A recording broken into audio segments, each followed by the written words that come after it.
Hey there, modern broker agents. I want to touch on a topic that's come up lately regarding the RPA, the Residential Purchase Agreement, or any contract for that matter, but we'll focus on the RPA today.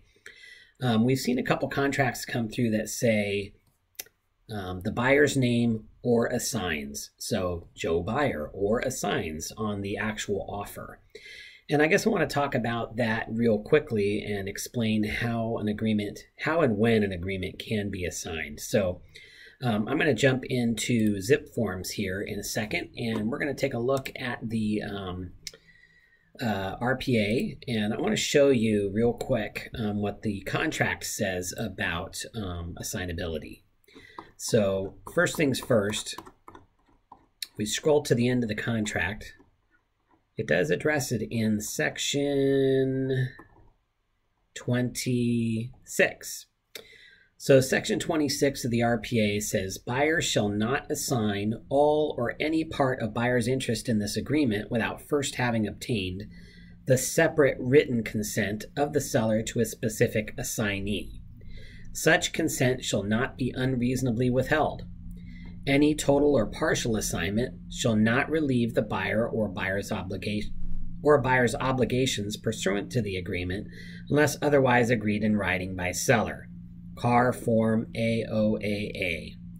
So essentially, writing on the front of the contract or assigns really is kind of makes it a little bit convoluted, because further down in the contract it says that it has to be a specific assignee. So not really valid. Any assignment really needs to be agreed in writing with an addendum. And let me show you the actual addendum that's used. We see oftentimes buyers getting added to contracts for various reasons, which we would call a partial assignment, using a regular addendum. And that's really not the form you want to use. And let me show you why. So there is a form called the Assignment of Agreement Addendum.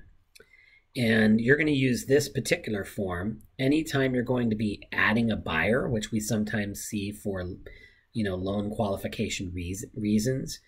Or if you're substituting a whole buyer, you would use this here. So number 1 says partial assignment. Buyer is adding the assignee named below to the agreement and granting to such assignee a partial interest in the agreement. And so that would be where you would put the person's name that you're adding. Or total assignment. Buyer is assigning all of buyer's interest in the agreement to the new or remaining buyers named below.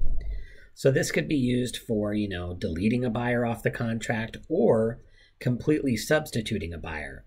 So this is the contract you want to use, and one of the reasons why you want to use this is that it offers a little more protection than a one sentence on an addendum.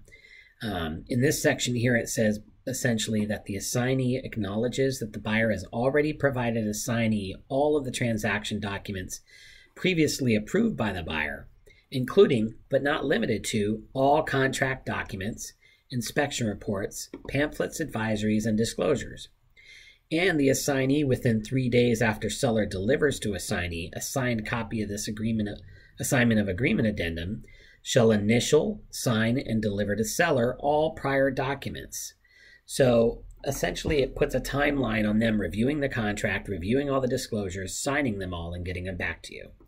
So once again, just kind of recapping, agreements that are written as Joe Buyer or assigns really are not essentially valid without the approval of the seller. So, and you want to use the Assignment of Agreement Addendum for those types of assignments. So hopefully that clears up some of the confusion. We do see that occasionally, that verbiage written into contracts from investors, people like that. So just wanted to kind of touch on it a little bit. We also see buyers getting added to contracts all the time on a standard addendum with one sentence that basically says this buyer is being added. Really isn't enough to protect the seller in that case. So let's use the Assignment of Agreement Addendum going forward. So hopefully this was a good tip for you, and we'll have more coming soon.